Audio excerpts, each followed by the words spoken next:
Welcome back to the news at 10. In the north-central part of the country, a Chinese consortium and the Benue state government have agreed to build a city-wide commerce and industrial cluster in the state. The agreement follows an earlier memorandum of understanding between the federal government, governors of the north-central states and the Chinese consortium. Governor Samuel Otom arrives for the meeting with officials and delegates of the Chinese consortium who are in the state to carry on discussions on an earlier agreement reached in China. First, Mr. Otom listens to the head of the delegation, who speaks in Chinese on the core mandate of the agreement to build roads and commercial centers. With your support, and we're now making joint efforts. He then requests the consortium to extend its areas of interest to cover industrial development to help harness the abundant agriculture potential in the state. Please feel very free to discuss the areas of agriculture, housing, and construction, which I know those are your areas of interest, but also I want to add that industrialization is also very key to this government, and we want you to include that too as a way of having a complete investment cycle. At the end of the meeting, the Nigerian High Commissioner to China and the consultant give more details on the agreement. The diverse areas that we need now, we are moving, the president said we are moving away from the oil sector because of all this crash in oil prices and this instability in oil prices. So then we're now moving to the non-oil sector. Some of the discussion they had with the governor of Benue State in China was replicating the city of Lanzhou in Makurdi. And that city is a very nice city. They want it to be an attraction in this very country. The sixth memoranda of understanding signed between both parties in China and Nigeria covers investment in housing development, agriculture, petroleum, power, rail, road infrastructure, and industrialization. And if actualized, the people of Benue State, the North Central region, and Nigeria will all benefit from it.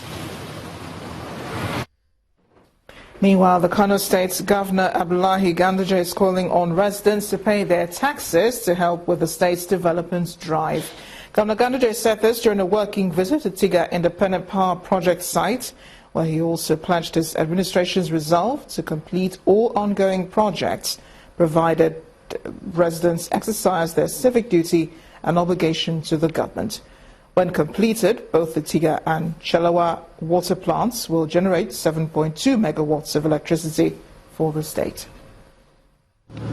In 2012, the administration of former Governor Rabi Kwankwaso of Kano State initiated the construction of independent power plants using Tiga and Chalawa water treatment plants.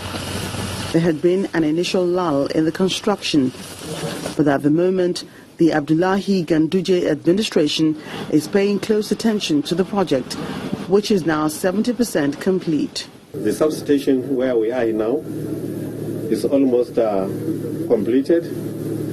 The control room, which is in front of us here, is under construction. And then where the turbines will be installed, where we just visited down deep over there, is also, the work is also going on. And very importantly, all the electrical materials, all the equipment, all the parts that are required, that are imported from abroad, are already on the site. According to the contractor, the electromechanical installation of the draft tube and other necessary equipment will soon commence. Other infrastructure projects are ongoing in Kano State, such as the construction of the Rano-Rurum-Tiga Road. Governor Ganduje appeals to the contractor in charge to ensure a speedy completion. Very soon, this project will be completed. From what we have seen and from the comment of the engineers, The job is of high quality. It was an expectant governor that left the site after an assurance that the project will be handed over to the State Ministry of Works at the stipulated time. It's time now for business news. Here's Imana Amawe.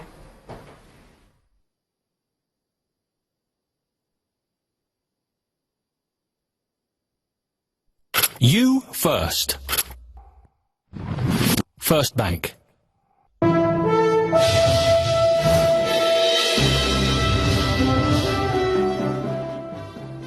Many thanks for staying with us and welcome to Business News. A survey of shipping fixtures and traders by Reuters today shows Asia's demand for West African crude may fall this month as fierce competition, shaky demand and disruptions, especially from Nigeria, intensify. According to the survey, while shipments to India were slightly higher than July, they are about 36% lower on a barrels per day basis compared with August 2015. India was forced to cancel its booking in July after ExxonMobil declared force majeure on Kwaibu crude due to a pipeline problem. While IOC rebooked the same vessel to carry other Nigerian grades, including Agbami, to India, Exxon is yet to reissue a loading program. A total of 55 cargoes, estimated at 1.685 million barrels per day, are booked for Asia this month.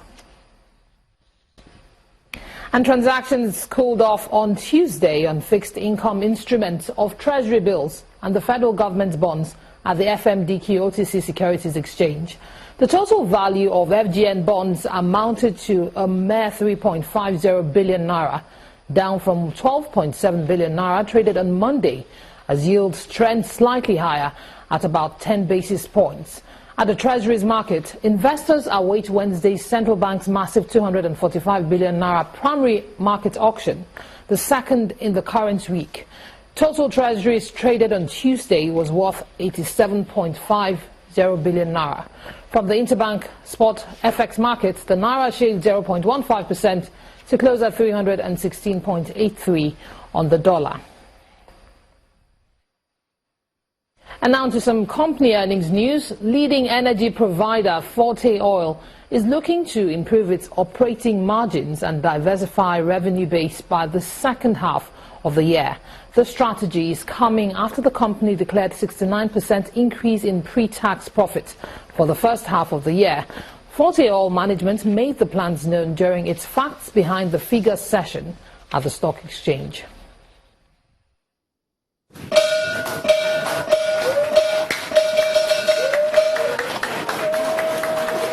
Having posted its half-year financial statements with a revenue of 84.4 billion naira last week, the need to feed investors with more information about its future plans becomes necessary.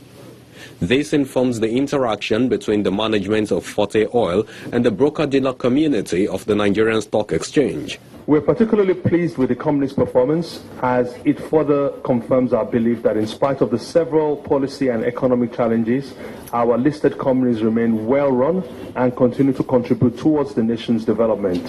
Following a presentation on the healthy state of the company, the chief executive, Mr. Akin Akinfemiwa, explains the plans to grow market dominance from 14% to 20%. We will continue to pursue marketing drives and initiatives, with respect to high margin products, lubricants, so that we can grow our gross margin.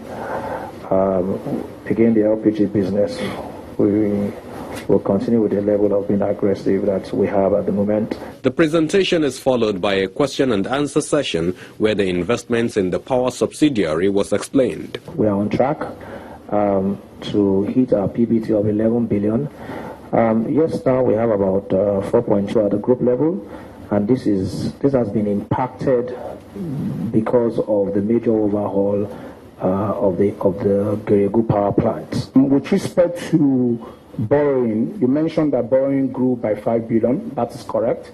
However, the growth of 5 billion relates to our power business. We embarked on a major overhaul last year, and we just finalized it, which was way below the market cost. With strategies like this in place to weather the storm during economic recession, a company like Forte Oil can only continue to demonstrate resilience in its balance sheet. And bearish sentiments persisted at the close of today's trading at the local bourse as investors' position brace up for more half-year earnings numbers amid profit-taking. BC Adebayo has more.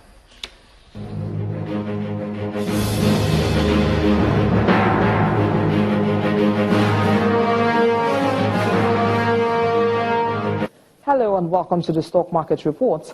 The equities market fell deeper in the red by 0.04% at the close of Tuesday's trading session as investors weigh more concerns over the latest flurry of earnings released by quoted companies this week.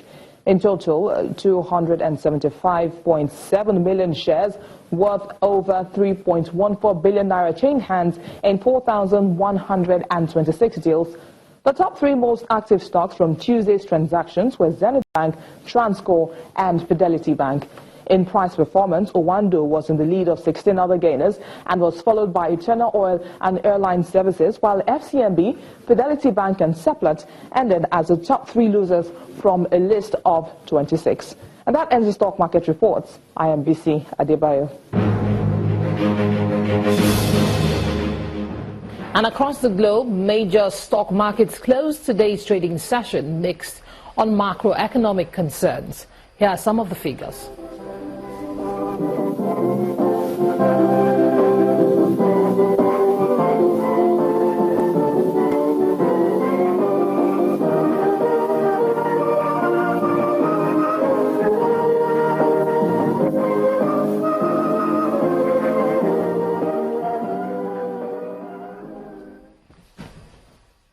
And that's it on Business News tonight. Thank you for staying with us. I'm Emana Amawe. It's back to Amarachi.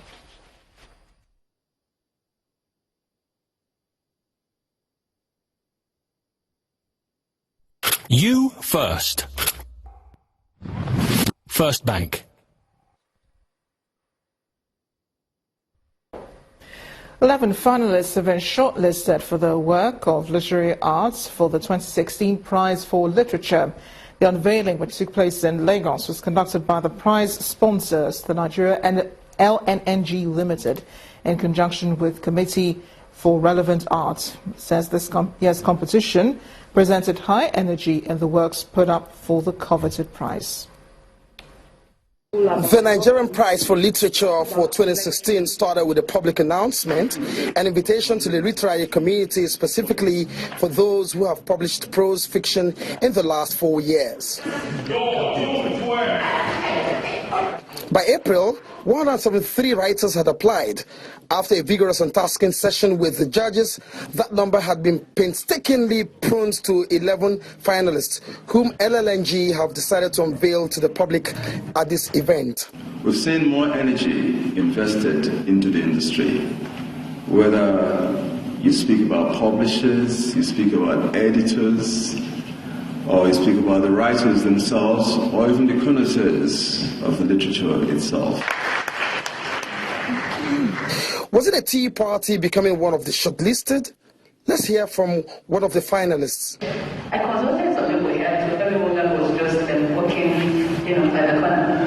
And I looked for the best printer in town, looked for the best editor in town, looked for the best person who could do the big formatting in town. I read about everything. And by the time I finished, it was a huge cost. So I won't blame the publishers. And then I'm proud that I took that leap of faith to invest so many months' salary to get the book published. And I also had a book launch. They have been selected for their prose work of literary expression. A people without literature or an underdeveloped literature would have their own image made after the literature of others. Because in others' literature, they would then attempt to describe who they are. We have to tell our story. We know ourselves better than everybody else. We know we are, and that's what we say through literature, that this is who we are. Part of what Cora tries to do is to, bring audiences together to enjoy works of art, whether they are literature or whether they are visual. I mean, it's important to us that there is some robust cultural economics. And if you don't have an audience, you don't have an economics of culture. For LLNG, the Nigerian Prize for Literature should be seen or regarded as a platform that has inspired Nigeria to excellence in literary work, which is actually the essence of a people. Sometime in October this year, a winner will emerge and presented with a prize of $100,000.